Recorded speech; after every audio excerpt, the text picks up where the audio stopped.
quick question. BMW X5, no, you're a big fan. I saw one today, and this was actually after I was sitting at a set of lights, and there's a child in the back seat of a Pajero looking over at me in the yellow Jeep going, wish I was in your car. But I'm looking at an X5, and I'm looking at it, I'm going, it's got the badge on it, it says BMW, but I'm looking at it going, is that a Volkswagen? Like, I truly was looking at this thing going, no, that's not really a BMW. That's someone who's played a funny and put a BMW badge on a Volkswagen. And then I'm looking again, I'm going, no, it really is a Beamer.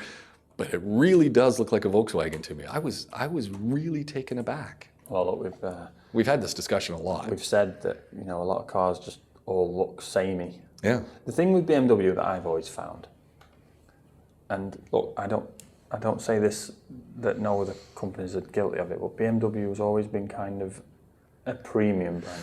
Right. Unless it's their kind of high-end spec of a car, they look very ordinary. They do. And I but not in the understated, cool way. Just in the kind of, your wheels are too small, and... Yeah. Like, why are you making this car? Yeah. Like the X1. I don't know about that one. It's got a weird design it's an too. Absolute abomination. Like, why? What is that thing? Who needs it? I don't know, but there's a few people around where I live who that's what they drive, and every time I see them, I kind of shake my head. I'm going, really? Like, I want to go over and say, why did you buy this car? Like, what was going on in your head? What do you love about it? Do you think they have focus groups? They must. Do they? Or are they just arrogant enough to think, there's a 5, there's a 7 now, we've got a 3, let's do a 1? Maybe. Well, they were probably thinking, oh, we want to get people on the low end of the market, and it's got a badge on it. Everyone loves our badge. I don't know. I don't think they could have a focus group for that. Surely not. Do you honestly think, right, I'm going to type it. I apologise to my search history. I'm going to type it into their images. It's crazy, isn't it? And it's like... Yeah, everyone's got to go to your computer, go to your phone right now. And even the press shots for it where they want it to look nice. I mean, and you can see clearly that the ones that they're showing are like the top fully loaded spec. They don't...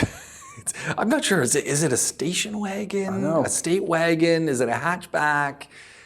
It's really weird. What is this thing? And I never see the fully spec'd versions. I only see versions that are wanting.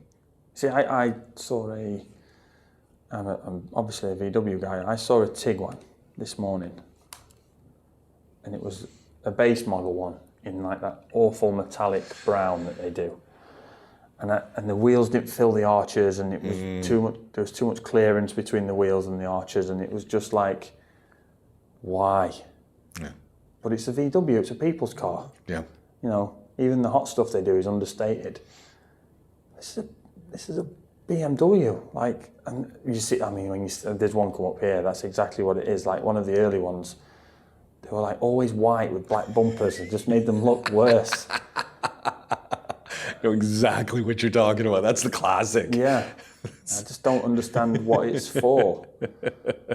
I don't understand what it's for. I don't know. I mean, I honestly don't know. Yeah. Like, obviously, you'd assume being the X1, it's the off-road version, so it should be 4x4. No. You're taking that off-road, are you? You're not going anywhere off-road with that. That's a car. That is, you don't even want to take it onto the sand. It's a shame. Yeah, it's weird. It's weird. Yeah, I mean, there's one here painted in grey, and the new current model they've painted in grey, which everybody does grey now. Yeah. Just like, 10 years ago, everyone was doing white. And it's like, that's not saving it. No. I just don't get it. And the X5's,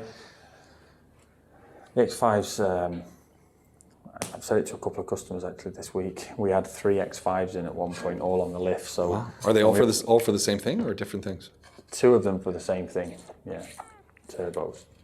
Really? Turbos just seized? They're very, very poor on oil consumption. Oh. Part of it is just down to the service intervals. They're just too long. Okay. Way, way too long. And they don't like it. These people forget the turbo's spinning thousands of times a minute. Thousands of times a minute, all the time. Pretty much. And they're right at the top of the engine. Okay. So the hardest part for them to get oil to, and they really can't do without oil. So they need to be lubricated because you got that fan in there that's just turning. Some of the VWs are doing like 18,000 on a service interval. That's way too much. Way too much. But yeah, I just sort of joked to a couple of people this week, and it was like one guy had brought a X-Trail in. Okay. And I said, look, if all my customers had X-Trails, I'd be out of business. If all my customers had X5s, I'd never have to work a day in my life again after about 5 years. And it's a shame because they drive okay, and that 4.8 twin turbo engine is ridiculous. The power in it is fantastic. Yeah. So you got two turbos. But you're frightened. You're frightened of driving it. I mean, I've had two that were fixed and one that didn't get fixed of those 4.8 twin turbos, where the pistons have stretched the bolts on the conrod around the crank and gone proud of the block. Really? And smashed into the head. Oh, that's a lot. And I don't see that many. That's a lot of power. I've had 3. So, that is, you don't see that many. You've had 3. That is not a good track record. No. Now, I don't know from BMW's point of view whether I've just done, and hey, who knows? Yeah. You could get 1, 2, 3, 4, 5, 6 on the lottery. These things happen, but I'm sure there's others out there. Yeah. And I'm sure BMW addressed it, and anyone that's been under the BMW umbrella for the servicing and repairs probably had technical bulletins and had that repaired and rectified. You know, Audi and VW were doing piston ring replacements on some of their engines as a technical bulletin. So these things happen. Right. But you would think if someone had a vehicle and they owned it, they'd be getting a phone call from... That's the kind of thing that I would class as needing to get back to people. Yeah, for sure. So that's pretty scary, but that's a lot of power. So the people, the folks who had the turbos that weren't working, they decided just to go without it?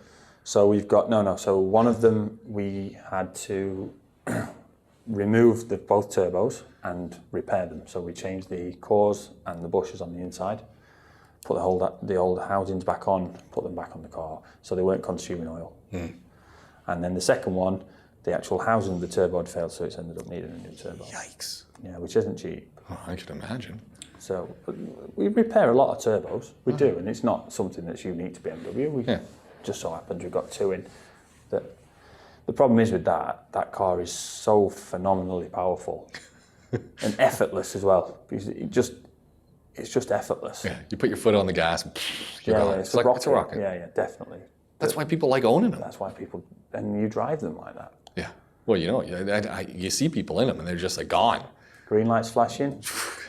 I can do it. 400 horsepower later, you're gone. And it's a really, really, really great engine. Yeah. It's a lot of it is just down to they get stretched a bit too far in the service interval from the factory.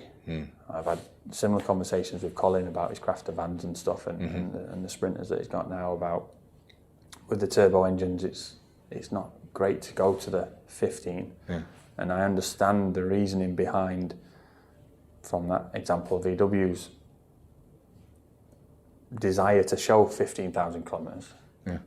It all works into the cost of ownership, which makes the car seem, the van in that case, seem a better option. But it's real world time and it ain't worth it. And if you get onto it from day one, it makes a huge, huge difference. Huge difference. And it's only using the cars that really damages the oil. You know, we've got cars that do very little kilometres, classics, that will sit all summer, and we'll change the oil before they get put away, and then we'll change the oil before they get taken out, and the oil just comes out clean. But we take it and change it because we don't want any moisture in there, and any of the carbon that it might have broken up inside the sump while it's been sat in the sump, get it out, put new oil in it, and it comes out clean. And we put new oil in, but it's better to be safe than sorry. Yeah. And that's, how much does that cost you? Nothing.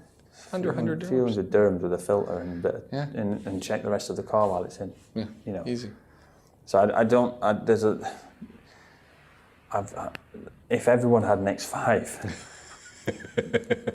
I'd be pulling my hair out. I like the idea of that big engine though. Like I really. Yeah. I mean, when you need it, you've got it, and otherwise you just drive it normally. And this isn't even an M. Yeah. You know, the M1's even more. Like that's insane. I've seen I actually saw a couple of M's this week, and and one of them had it had the trim package as well, and that one didn't look like a Volkswagen. That one just Yeah, looked. this is my point, right? They do a good job of the good stuff, Yeah. of the top end stuff. Yeah. The rest of it's just a bit But that M,